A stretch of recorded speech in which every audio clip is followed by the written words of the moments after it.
Welcome to the first ever open world Star Wars game. It's great to meet you. So first, I would love to just talk about how you guys landed on this point in the timeline for the game, because it's one that hasn't been explored for quite a while. It was actually a suggestion from Lucasfilm Games. Okay. It was something that we came to them with this idea of an open world scoundrel game. And they took a beat and said, there is this 1 year period between Empire Strikes Back and Return of the Jedi that is perfect.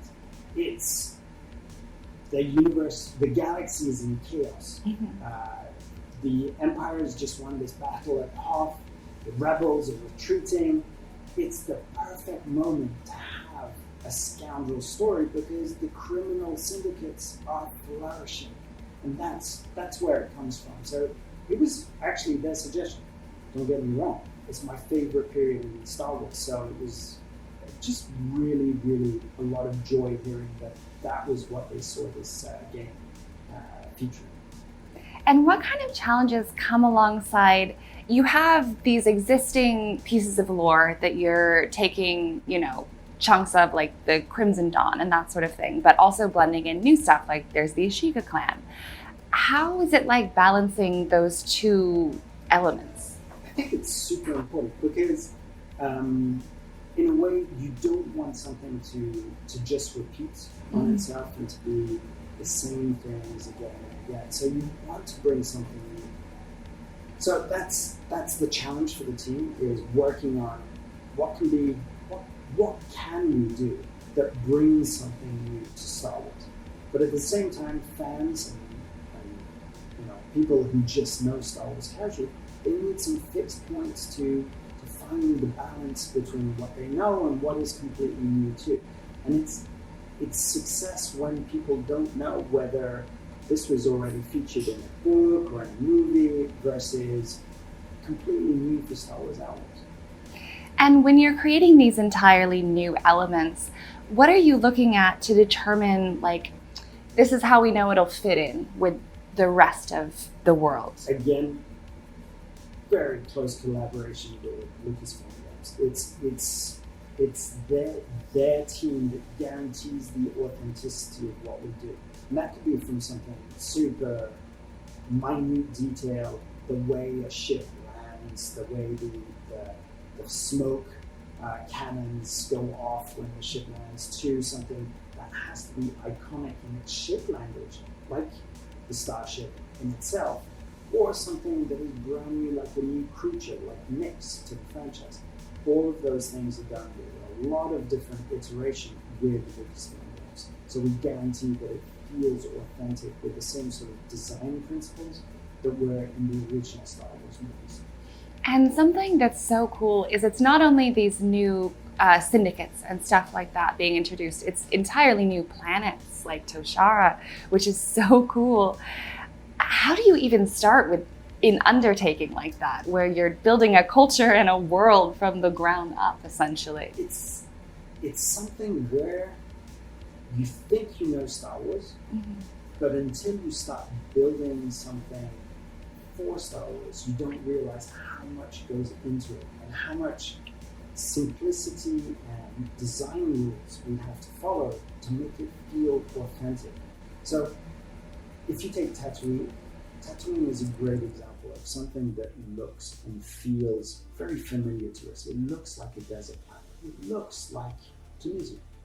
But adding the detail of two suns, incredible creatures roaming the desert that are completely alien, you put a twist on it.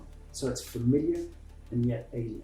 For Toshara, that was taking inspiration from the African savanna and adding these huge mountains built out of rock and amber and making the city sandwiched in between different layers. So again, it feels familiar, but there are some elements that are completely alien.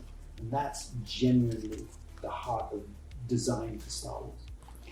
And this game, through and through, I mean, it's even in the name, but it's really cultivating the feeling of being an outlaw in the world. And it's exploring this seedy underbelly part that we don't really get to see. How were you and the team trying to make sure that the player is always getting that feeling viscerally of I'm an outlaw, I'm becoming a scoundrel?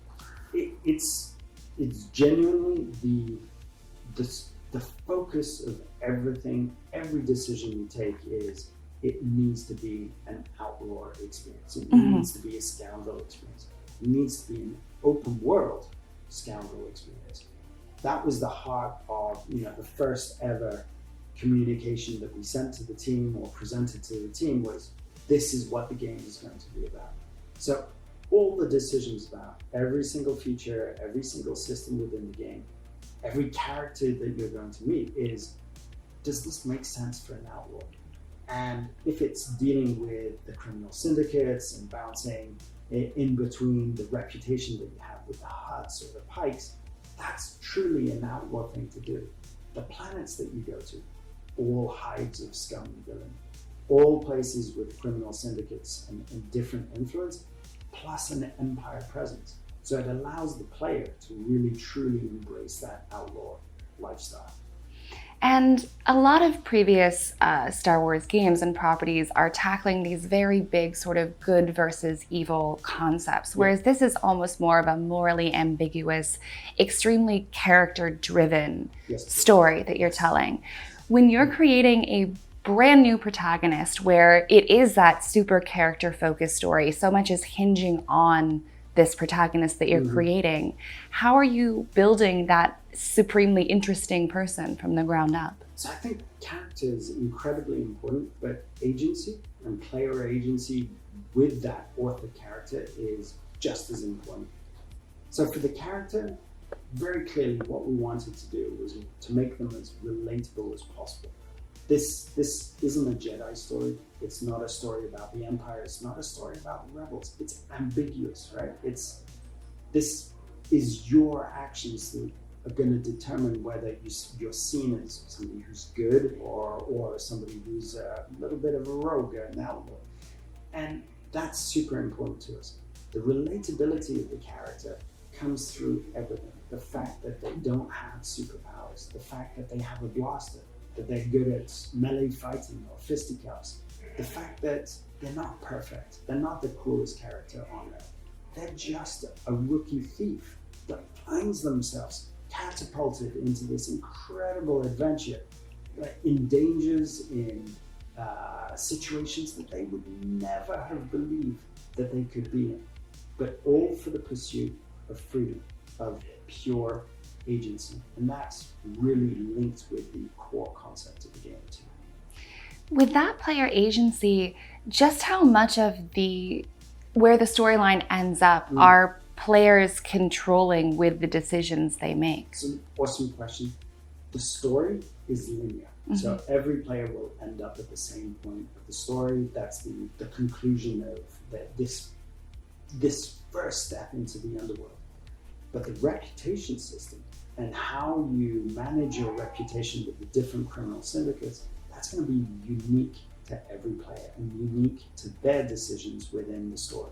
So by the end of the game, your reputation with the Pikes is going to be absolutely a consequence of every single decision that you've made. Can you talk a little bit about, obviously you can't give that much away, but in terms of decisions, is it things like who you're killing? Is it things like what you're choosing to steal? It's exactly those things. So every main sort of quest that we have in the game, at its heart, it often has a dilemma. Do you steal this information for the Pikes or do you steal it for the Ashige clan? And if you give it to the Pikes, then the Ashige clan are going to be very disappointed in you and ding your reputation there. And that reputation is important because the friendlier you are with each one of the criminal factions, the more access you'll have into their strongholds, the more access you'll have to their special equipment. You'll get discounts on their special equipment. You'll get contracts and quests that are exclusive to that higher level of reputation, and even exclusive vanity with gameplay features attached to those costume pieces. So it's a real motivation for you to push your reputation as high as possible. On the other side, of the spectrum. If you're in terrible relationship with the syndicate, they're going to send people after you. So you're going to have to manage those with, much like spinning plates. And you were mentioning with places like Toshara, they're inspired by the African savanna. Where do you land on an inspiration like that in the first place when you're creating these entirely new areas? So I think the lens we took for it was, how do we create an open world that feels very different from things that we've already seen in Star Wars, but that feels very authentic to Star Wars as well. And we knew we were going to Tatooine. We knew we were going to Kijimi and Akiva. So we felt that the variety of the visual variety and gameplay variety that we could bring with something inspired by the African savanna was very, very different. And just talking about inspiration in general, have there been any pieces of media, Star Wars or otherwise, that you've found yourself taking particular inspiration from on this project? Great question.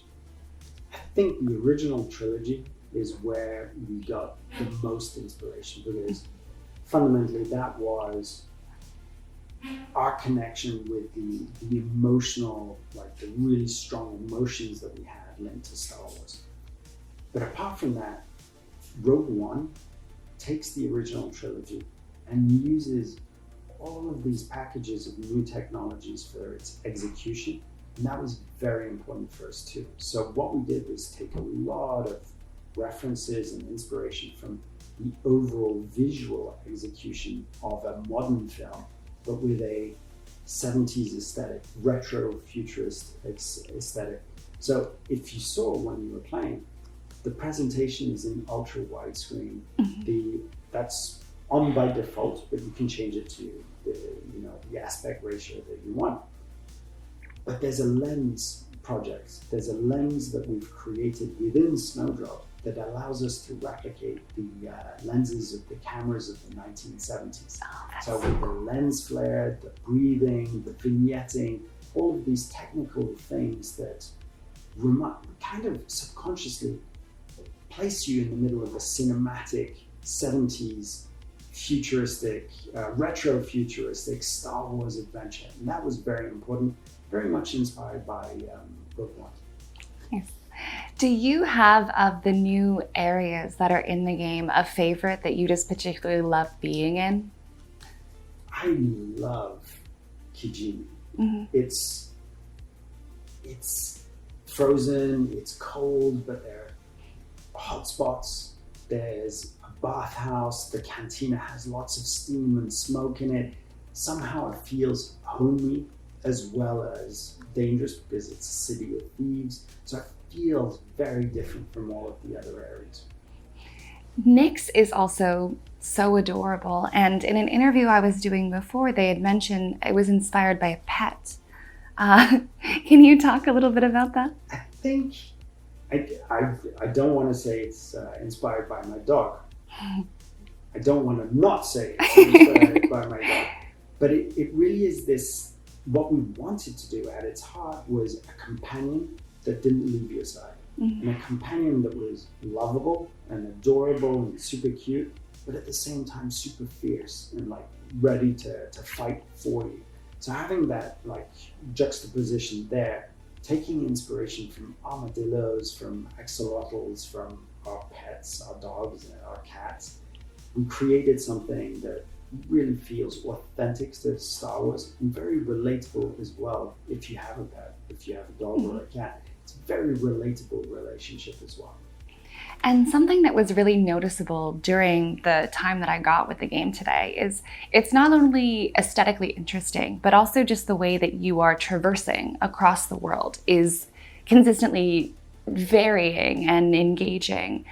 What is it like making a world like that for the player, where it's both supposed to be aesthetically interesting, but also full of all these secrets and strange ways to get around? It's very tough. It's not easy. Making video games is not easy. And making a game that has a lot of different ways to explore, on foot, on the speeder, in the ship, providing a dynamic world and a world that's filled with secrets and things to discover, But it's really what we wanted to do. When we took the challenge of, okay, it's an open world Star Wars game, that was part of the deal. And being an outlaw, you need a speeder. Being an outlaw, you need a starship. So all of those things were kind of inbuilt from that first day where we decided this is what we want to do. But if we're gonna pull this off, we need the right crew and the right ship.